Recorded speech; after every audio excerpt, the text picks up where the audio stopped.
Chumbinho 4.5 de latão. Vou botar aqui no branco para vocês verem melhor.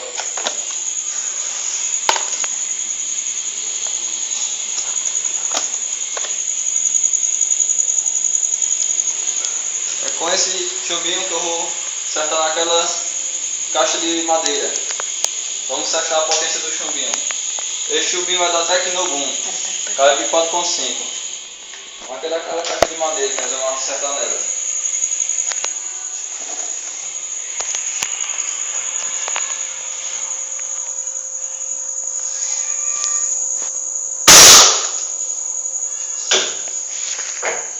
Vamos ver como a caixa de madeira ficou.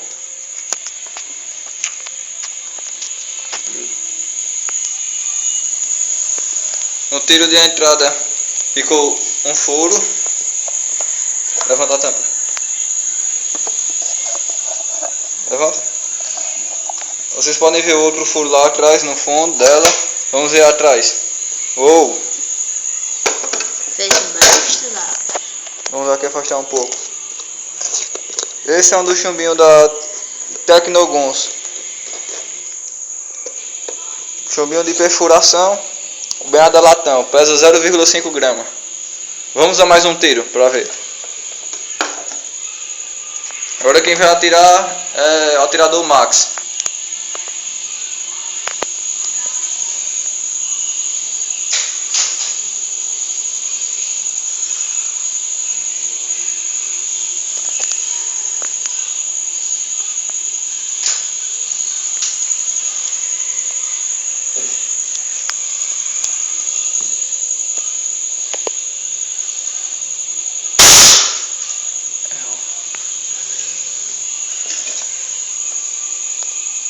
Vamos ver aqui como ficou o segundo tiro. Segundo tiro, como vocês podem ver, um pouco mais acima do meu, na linha do nono arsenal. Vamos ver a saída dela. Oh!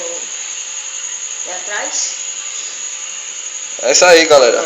Aí o chumbinho da Tecnogun 4.5, bem da latão. E nós somos os nossos atiradores. Até mais, até o próximo vídeo.